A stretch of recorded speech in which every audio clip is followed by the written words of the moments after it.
Hello, I'm Coach Tyne, and today I'm going to be talking about how to create a program in Vex VR to drive the robot to any number on the number grid map playground. This is an extension of Vex Computer Science and Robots STEM Lab. I'll leave a link in the description below. In their Level 1 course, in Unit 6, they talk about knowing your location and talk about how to drive to a number on the number grid, but they don't talk about how to have the program figure out where the number is on the field. So I'll talk about that today. First off, the Vex VR field is laid out in an XY grid, with 0, 0 being the center. The left edge has an X value of minus 1000. The right edge has a value of plus 1000 millimeters. The bottom of the field has a Y value of minus 1000 millimeters, and the top has a value of plus 1000 millimeters. Each box on the field is 200 by 200 millimeters tall and wide. Also, the robot knows its XY position on the field at all time using its location sensor, which is super handy. Now, to figure out the XY position of each number on the field, we just count over 200 millimeters for each number. For example, the number 5 has an X position of minus 100 millimeters. Remember, 0, 0 is the center of the field, and since each box is 200 millimeters wide, then the position of negative 100 is the center of this column of numbers that end in 5. The number 5 also has a Y position of 900 millimeters, which is down 100 millimeters to get to the middle of the row of numbers starting in 4. Another 200 to get to the row of the numbers starting with 3, down another 200 to get to the row starting in 2, another 200, and another 200 to get finally down to the bottom row at minus 900. Okay, so far so good, but how do we write a program that can figure this out for any number on the field? Well, if we look closely, we see the second digit of each number tells us the X position of that number. For example, every number ending in 6 has the same X position of 100 millimeters. The first digit of each number tells us the Y position of that number. For example, every number starting in 6 has a Y position of 300 millimeters. Now we're getting close to being able to create an algorithm in our code. We just have to figure out how to break the number down into its two digits. The ones digit, which will tell us the X position of the number, and the tens digit, which will tell us the Y position of the number. So the first thing we need our program to do is to figure out the two digits of the number. This is another thing that's really easy for the human brain, but a little more tricky for a computer. This is because we write our numbers as base 10, while computers work in binary or base 2. But it's not a problem. Computers are really good at math, so we can teach them to work in chunks of 10. If you take any number and divide it by 10, you get the first digit of that number, and the remainder is the second digit. Remember remainders in math class? And you thought that it would never be useful. So, can our Vex program do that? You bet. Let's jump into Vex. We'll create a program on the number grid map playground. Let's create a few variables to hold some numbers for us. First, we'll create a variable called target number. This will be the number we're trying to drive to. Let's set it to 38. Change the target number. We're going to set it to 38. We'll create a variable to hold the first digit and second digit as well.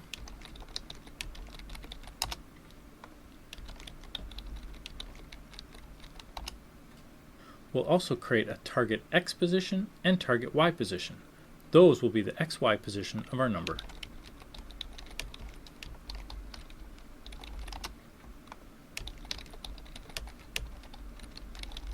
The only number we will set by hand is the target number variable. The rest will be calculated by the program. If you remember, we said the 8, or the second number of 38, is just the remainder of 38 divided by 10. Well, we're in luck. Computers know how to calculate the remainder. If we scroll to the operators section of Vex VR, we see a block for just this purpose. Let's set the second digit variable to the remainder of our number divided by 10. So we're going to set the second digit to the remainder of our number divided by 10. If we open the Monitor tab, we can move our playground. And if we set the checkbox next to our target number and the first digit and the second digit, and if we run our program, you'll see the computer set the target number to 38, which we can see here, and then it set the second digit to 8. Awesome. Let's try that with a few other numbers. How about 21? Stop. Run it again. The target number will be 21, and the second digit of 21 is a 1. Set it to 77. Target number 77, the second digit is 7. Let's try it for a single digit number. How about a 5? Perfect. We're always getting the second digit set correctly. Now let's work on pulling out that first digit. As we said earlier, if we divide our number by 10, the quotient is our first digit. So let's divide our number by 10 and put the result into the first digit variable. So we're going to set first digit. In computers, division is a little slash. So if we divide our target number by 10, set this back to 38. And try running it again. Okay, our target number is 38. That's great. Our second digit is 8. Our first digit is 3.8, which is really correct, but not exactly what we were looking for. We just want the integer 3 and nothing after the decimal. But we're in luck again. There's a super easy way to remove the decimal portion of a number in Vex VR. If we grab this little block here, click on the help, we can see everything that it can do. There's a function called floor that rounds the number down to the nearest integer. That will get rid of the decimal for us. So we want the floor of our number divided by 10. Let's try that. So we'll take our number divided by 10, set this to the floor, which will get rid of that 0.8, and put just the integer portion of the 3 into first digit. Let's try that. 38, we now have our 3 and our 8. Let's check it out for some more numbers. How about 45? Got a 4 and a 5. How about 97? We got our 9 and our 7. How about for a single digit number like 5? First digit is a 0 and the second digit is a 5. Perfect. Now we just need to do some simple math to use the second digit to find the x location of the number and the first digit to find the y location of the target number. Let's go back to our board and see how we could do that. The smallest x position of all the numbers is negative 900 millimeters. And that is where the second digit is a 1.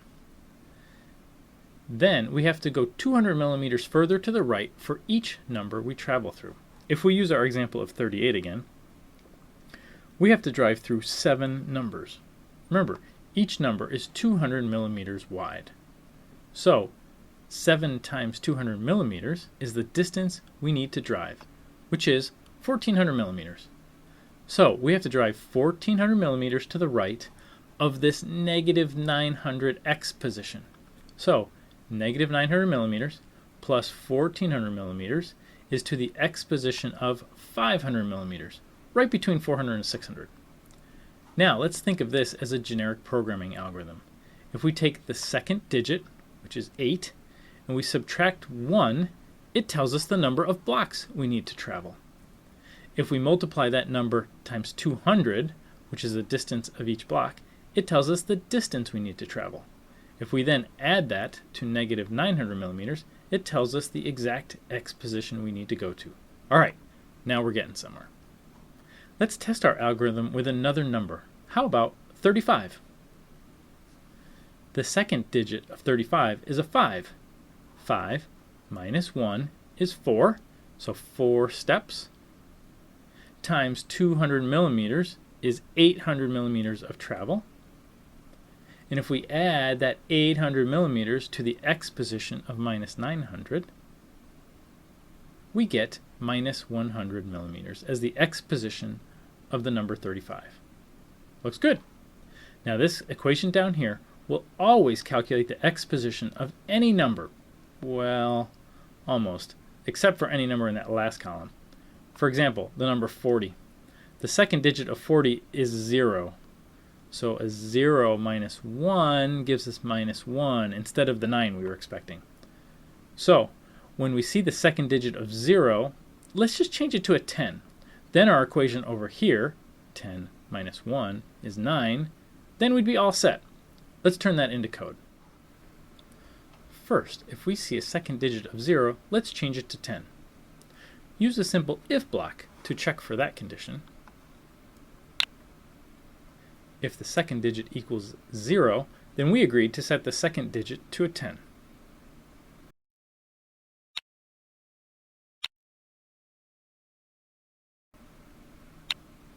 Great. Let's add a comment so we remember why we did this.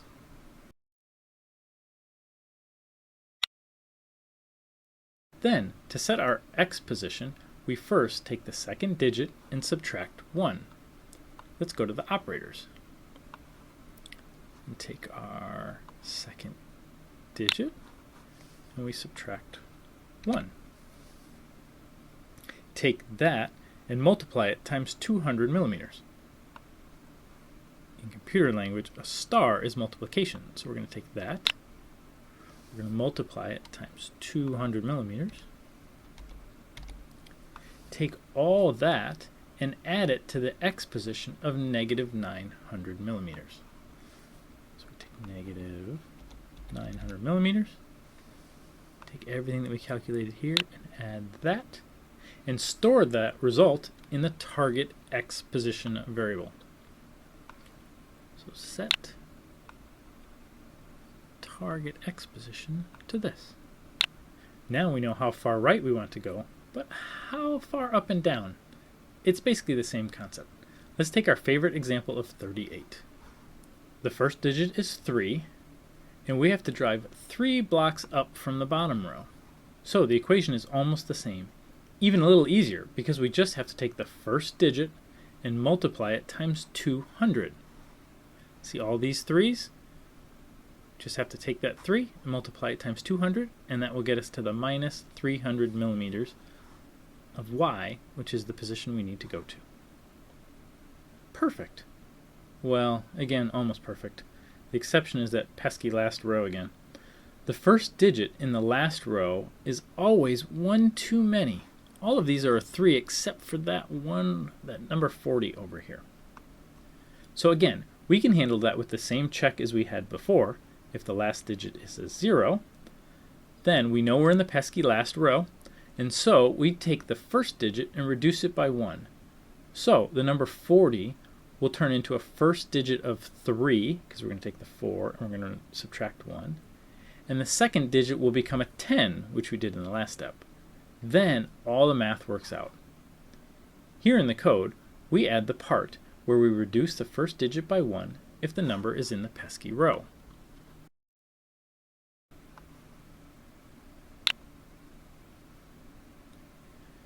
Again, if our second digit is equal to 0, we change the second digit to a 10.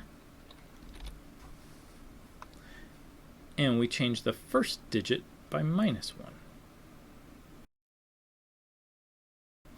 Then calculate the y position of the number using the formula we figured out. So we're going to set the target y position, take the first digit, multiply it times 200. So we can go to our operators. We're going to again multiply the first digit by 200. Then we're going to add all of that to minus 900.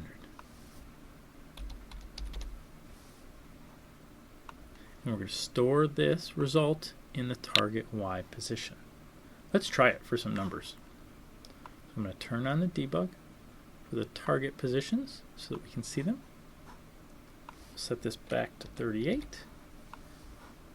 And let's run it. So the target number was a 38. The first digit is a 3. The second digit is an 8. We did our math and we figured out that 38 is at position 500x and negative 300y. Now let's try it for the number 74. 74 broke up into a 7 and a 4. It said the x position is minus 300 and the y position was 500.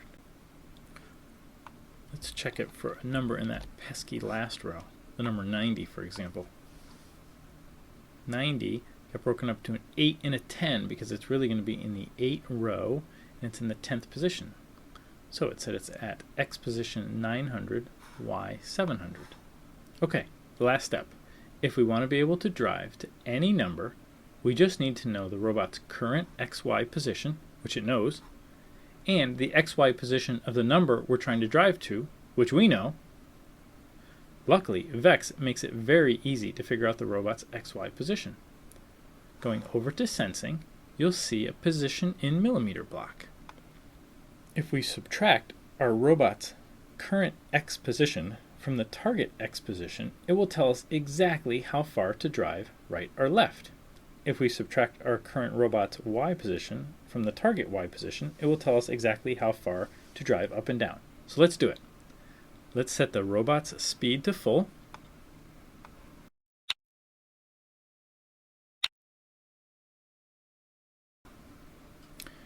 Now, if we turn the robot's heading to 90 degrees, that will point the robot directly to the right, so straight down the x-axis.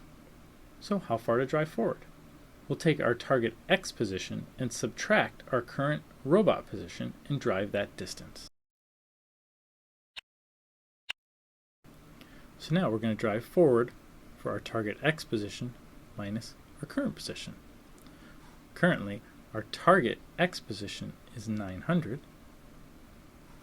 Our current robot position is minus 900.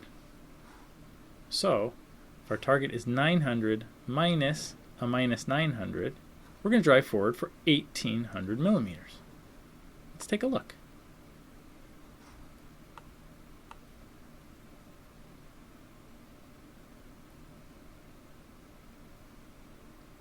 All right, that put us in the right column.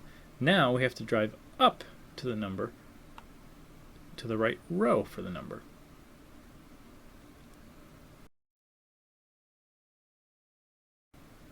So now we're going to turn to heading 0, which is straight up, straight to the top of the field. We're then going to drive forward for a very similar calculation. So this time, we're going to take our target y position. We're going to get a subtract block.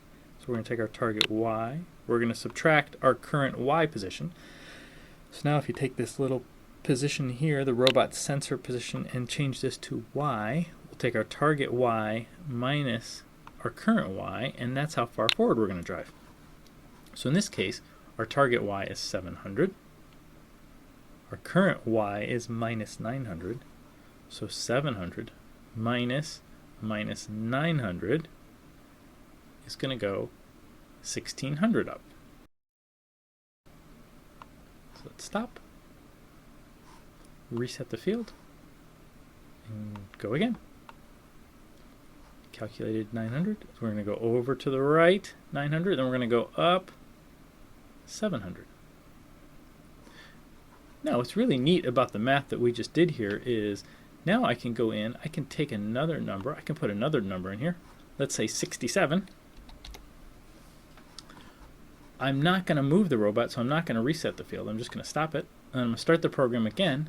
It's going to calculate the 6 and the 7, and it's going to figure out how far to drive to get over to the number 67. In other words, I don't have to always start at 1. What's interesting is 67 is going to be driving backwards, and it's going to be driving backwards again because we always face to the right. So what you'll see here is the calculation is going to work it so that it's going to drive a negative number. So this target x position minus our current position, so our current X position, for example, is going to be at 900. If we pick the number 67, it's going to have to drive backwards 600 millimeters. This calculation is going to actually determine negative 600, and so the robot's going to drive backwards. So let's take a look. So we broke it up into 6 of 7, which is at 300, 300, and now the robot drives to 67. So now we've written a program where we can put any number we want up here. We can put in the number 23. Stop it and run it again, and our robot will drive to that number. As you can see, there's really very little code required to do this. Now we can get our robot to drive to any number on the field we want. I hope you found this video helpful. Good luck.